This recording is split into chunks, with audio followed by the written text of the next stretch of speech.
Oremos. Señor, gracias por tu gran amor y gracias, Señor, porque aun cuando éramos débiles, cuando estábamos en nuestros pecados, alguien nos amó tanto que se entregó por nosotros, tu Hijo Jesucristo. Bendito sea, Señor, en su nombre.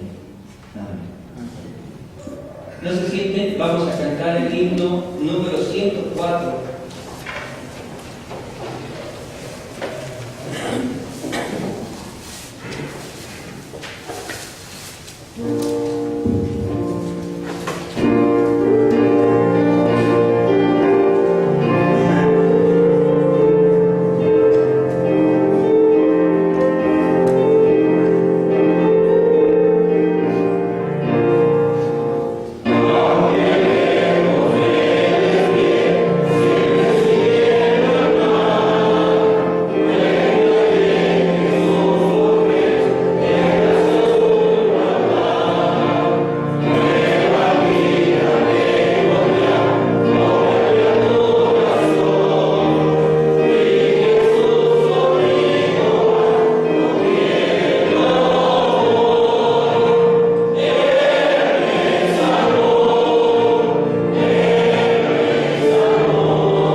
Dime gracias. Sublime Gracia. Sublime Gracia, no lo conocen, ¿verdad? ¿Y saben quién es el autor? Ahí dice. ¿Quién es el autor? John Newton. John Newton es el autor de este himno, Sublime Gracia del Señor. Este es uno de los himnos más conocidos, hermanos, en el mundo cristiano, y quiero decir alrededor del mundo, en Asia, en África, en Europa, aquí en América y todo el continente americano. Es uno de los himnos más conocidos y también de los que más se cantan. Pero ustedes sabían, por ejemplo, que John Newton escribió este himno y dice, no se ha comprobado realmente, que John Newton, cuando escribió la primera estrofa en inglés, decía más o menos lo siguiente: sublime gracia del Señor que a un gusano salvó. Se oye feo, ¿verdad? No dice que un pecador salvó, sino a un gusano salvó. Y John Newton lo escribió porque precisamente se sentía así, de esa manera.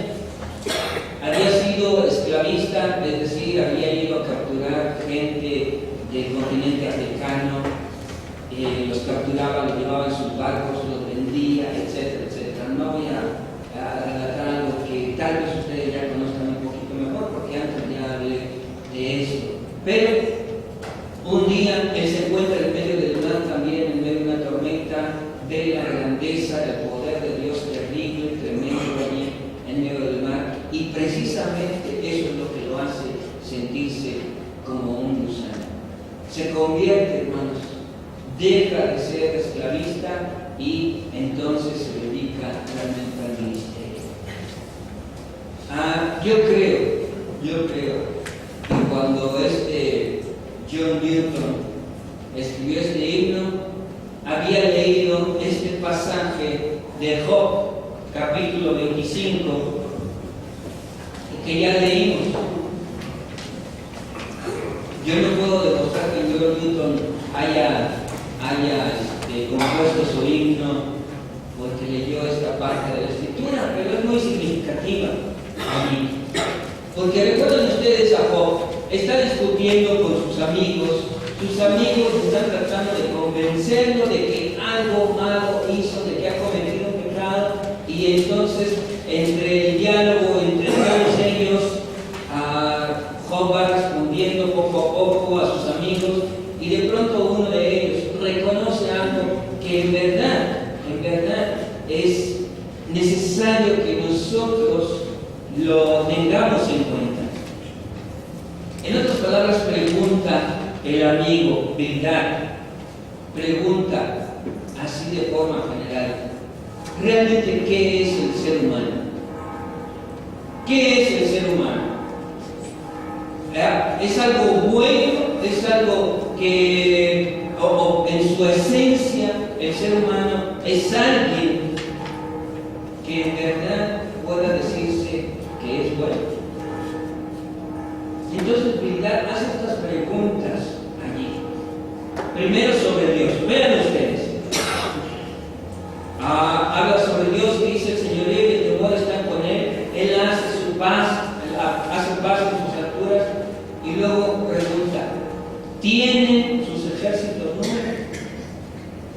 Es decir, realmente los ejércitos angelicales, vamos a decirlo así, de Dios tendrán número. En la Edad Media, en la teología escolástica, allí por el año 1100, 1200, 1300, por esos siglos, la teología se desarrolló de tal manera que la gente estaba tratando de definir todas las cosas de la fe de la manera más precisa que ellos podían. Entonces, una de las cuestiones que se hicieron a la gente de aquel entonces fue: ¿cuántos ángeles cabrán en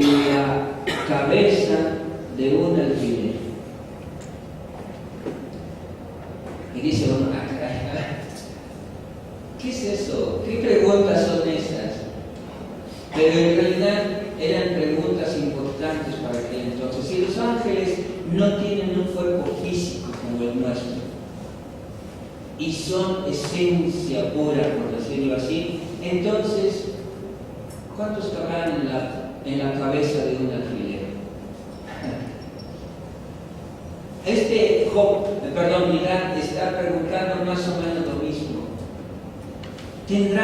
¿Podemos contar a los ejércitos angelicales? Y esto está hablando de la grandeza de Dios. Y luego sigue preguntando, ¿sobre quién no está su luz? A ver, ¿hay alguien que se pueda escapar de las irradiaciones de Dios o de su estrella, de ese sol que nos alumbra a todos nosotros? ¿Cómo pues se justificará el hombre para con Dios? Entonces, al hablar de la grandeza, ya después viene lo más concreto y dice, pregunta sobre el ser humano. ¿Nos podemos justificar delante de Dios?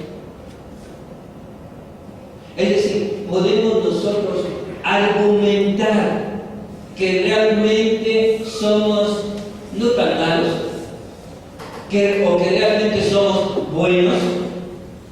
¿Podríamos decirle a Dios, oye Señor, no, es que mira, de acuerdo con esto y con esto y con esto, en verdad yo no soy tan malo? En realidad yo soy, pues, más o menos bueno. ¿Podríamos hacer eso delante de Dios, que nos conoce, que conoce nuestra palabra aun cuando todavía no la digamos, que conoce nuestro entrar, nuestro salir, que conoce nuestra vida en todos sus aspectos? Podríamos decirle al Señor, Señor, pues sí, yo no soy tan malo, soy más o menos bueno. Y luego sigue diciendo, sigue preguntando ahorita, ¿y cómo será limpio el que nace de mujer? Ay, quienes han estado en un parto, hermanos, pues saben lo que es eso, ¿verdad? Y si es un parto natural, todavía más, vamos a decirlo así, más, menos limpio. Menos limpio el parto, ¿verdad? ¿Puede realmente ser limpio el que nace de mujer? Estas preguntas, hermanos, nos van hablando precisamente de la situación del ser humano, de la situación en la que se encuentra el ser humano. ¿Podemos justificar delante de Dios? ¿Podemos hacerlo? Sigue diciendo versículo 5.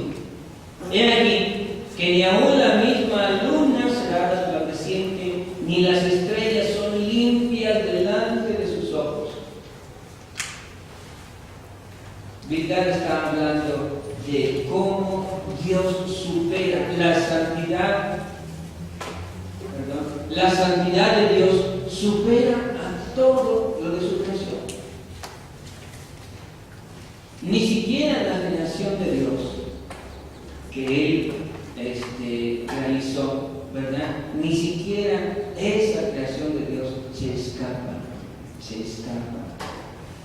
de estar manchada. Ya lo dice Romanos capítulo 8. Acompáñenme por favor allí a Romanos capítulo 8.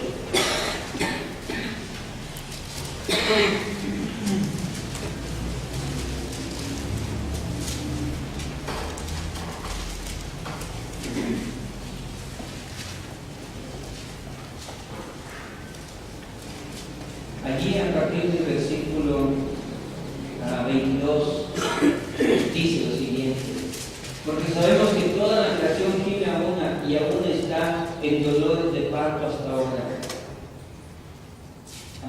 Y luego un poquito más adelante nos viene diciendo que no solo ella, sino también nosotros que tenemos las primicias del Espíritu, nosotros también gemimos dentro de nosotros esperando la adopción del cuerpo.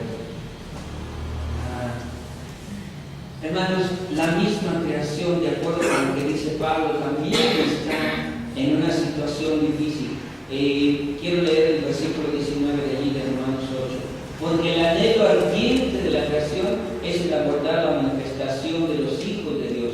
Porque la creación fue sujetada a vanidad, no por su propia voluntad, sino por causa de aquel que la sujetó en esperanza. Y porque también la creación misma será libertada de la esclavitud de corrupción a la libertad gloriosa de los hijos de Dios. La creación misma, hermanos, está sujetada a la corrupción. Y esto lo podemos ver todos los días, ¿verdad? Mueren personas, los árboles empiezan a secarse, donde había bosques, ahora hay desiertos, etcétera, etcétera. No voy a abundar en ello, pero volvamos a Job, que nos dice que ni las estrellas son limpias delante de sus ojos. Cuanto menos el hombre que es un gusano, y el hijo del hombre también gusano. Vildad está afirmando que en realidad delante de Dios, hermanos, nuestra situación es muy complicada. Es muy complicada. ¿Hay solución? ¿Podemos justificarnos delante de Dios? Otra vez, decirle a Dios, oye, yo no soy tan bueno, no soy tan malo, perdón, no soy tan así, tan terrible como otros. No soy tan terrible como aquel, mira, porque ese sí es de lo peor. Yo no soy tan malo. ¿Podríamos decirle eso al Señor? Y si no le podemos decir eso al Señor, entonces ¿qué queda para nosotros? ¿Qué queda para nuestra vida? ¿Qué queda para lo que tenemos que realizar? Bueno, Pablo también responde allí en el capítulo 5 de Romanos. La lectura que hicimos. Vayan a Romanos capítulo 5.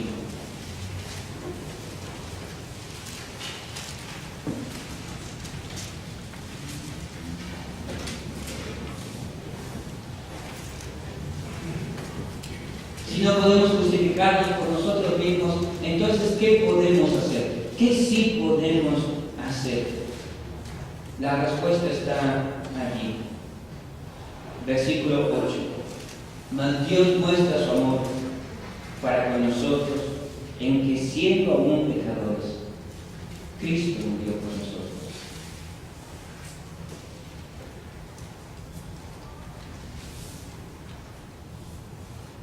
Dios no espera, hermanos. No espera a que nosotros podamos estar libres de todos nuestros errores, faltas, equivocaciones, pecado y todo lo demás. Porque si así fuera, entonces la salvación sería no de nosotros mismos. Nosotros podríamos lograrla. Nosotros con nuestra conducta, cambiando nuestros pensamientos, tratando de ser diferente aquí en nuestro corazón, en nuestras emociones, nosotros podríamos cambiar todo y por lo tanto tampoco necesitaríamos Dios. Porque si se puede ser bueno por nosotros mismos, ¿para qué necesitamos a Dios? ¿Para qué necesitamos un Salvador? ¿Para qué necesitamos que alguien intervenga por nosotros? ¿Para qué? ¿Para qué? Si realmente nosotros podemos hacerlo por nuestras propias fuerzas. Pero en realidad no. Vamos a examinar un poquito nuestra propia vida. Quisiera que pensaran en ustedes mismos. Pero para que sea más concreto, piensen en las relaciones que tienen con otras personas. Sus relaciones familiares, sus relaciones de amistad, sus relaciones de trabajo. Piensen en ellas y vean si son todas buenas y si siempre lo han sido.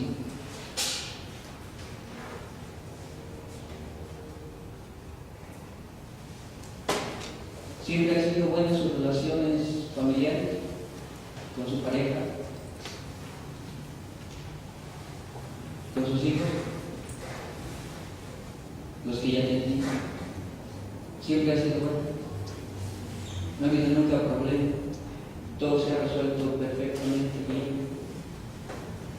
No han dejado de hablarse nunca.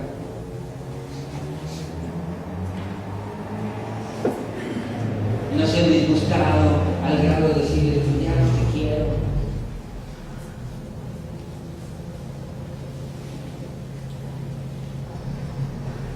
Examinen sus relaciones con los demás. Sus relaciones de amistad, ¿cómo han sido? Así suavecitas, suavecitas como el terciopelo.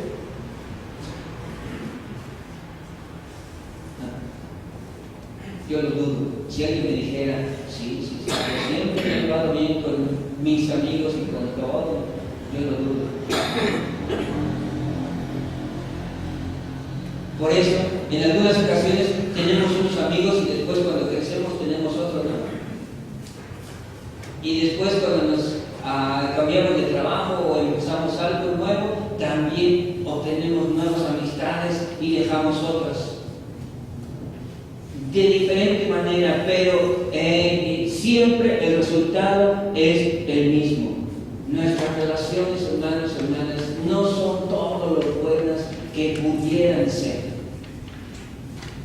Eso habla de nuestras fallas, de nuestras equivocaciones, de nuestros problemas y dificultades e incluso de nuestro pecado.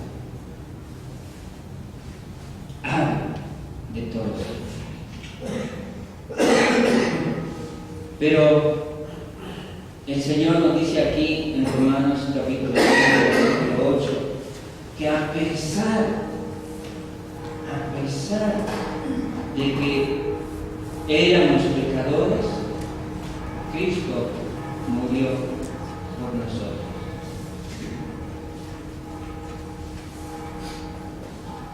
Y cuando empezamos a considerar esto, nos damos cuenta de que el amor de Dios va por encima de todo aquel otro amor que nosotros pudiéramos experimentar en este tiempo. Versículo 11 de Romanos 5, Y no solo esto, sino que también nos gloriamos en Dios por el Señor nuestro Jesucristo, por quien hemos recibido ahora la reconciliación.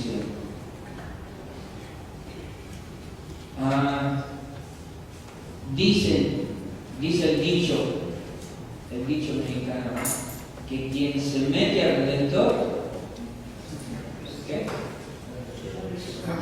Termina crucificado, ¿no? Y esto lo tenemos directamente de la Escritura, precisamente porque el Redentor, aquella persona que trata de reconciliar, es alguien que sacrifica de sí mismo para darlo a los demás, para darlo a esas otras dos partes que están en conflicto. Y es cierto, hay que sacrificar algo, hermanos y hermanas, de nosotros mismos para poder reconciliar a otras personas.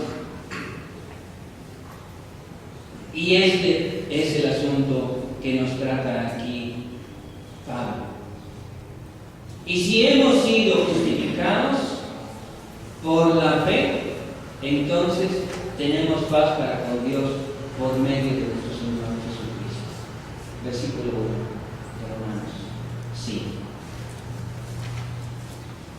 No podemos hacer mucho por nosotros mismos, y los esfuerzos que hacemos en muchas ocasiones, en vez de redituar en algo bueno, lo hacen empeorando la situación. Por eso necesitamos que alguien intervenga por nosotros. Necesitamos que alguien más lo haga. No podemos solos. solos, se acaban pronto las fuerzas, la voluntad falla, el corazón a veces se endurece más y entonces nuestra situación, en vez de mejorar, se complica cada día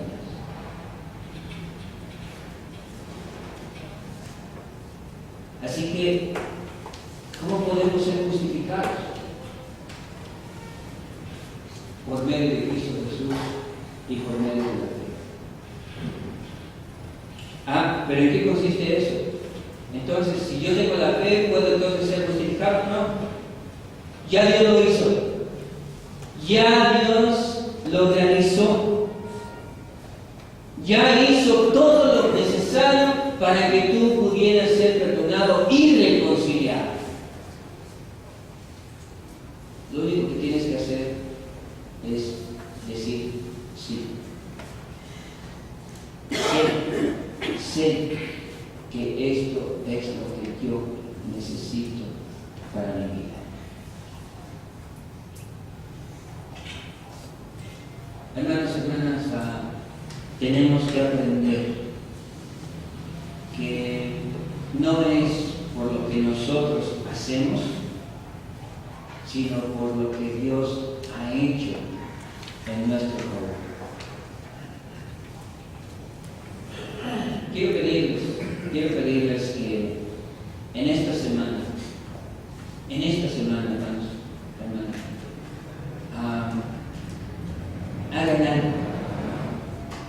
hagan algo por alguien sin esperar absolutamente nada.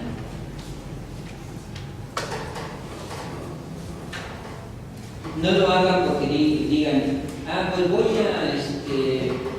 me va a hacer un favor también, ¿verdad? Dando y dando, palomita volando. No. Hagan algo por alguien sin esperar absolutamente nada.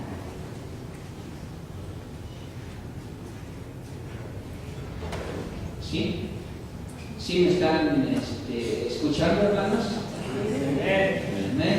Entonces vamos a hacer algo por alguien absolutamente de forma gratuita, es decir, sin que yo espere que esa persona me responda, me dé, me recompense. No. Háganlo sin esperar nada.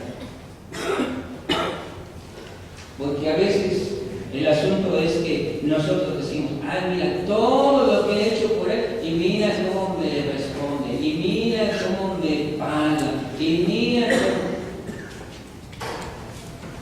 Si eso es lo que hubiera pensado el Señor, nuestro Dios, siendo nosotros, como dice Bildad, gusanos, entonces, pues, ¿qué hubiera sucedido, verdad?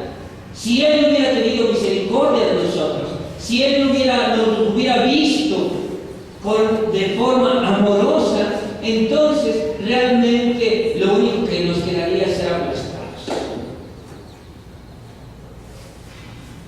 Pero Dios, en su misericordia, envía a su Hijo Jesucristo, y ese Hijo nos ama tanto que se entrega por nosotros, se da por nosotros, aun cuando no lo merecíamos, aun cuando nosotros estábamos muertos en nuestros delitos y pecados, aun cuando no vivíamos plenamente, Cristo nos ama tanto que se entrega por nosotros. ¿Sabes qué? Sin esperar nada. Sin esperar nada. Incluso a veces ni siquiera tu respuesta, pero te sigue amando. Aún así, te sigue amando. Aunque tú no lo aceptes, te sigue amando. Aún cuando lo rechaces y digas, no quiero nada contigo, te sigue amando. Aún cuando seas indiferente y digas, bueno, sí, yo sé que tal vez por allí hay un Dios, aún así te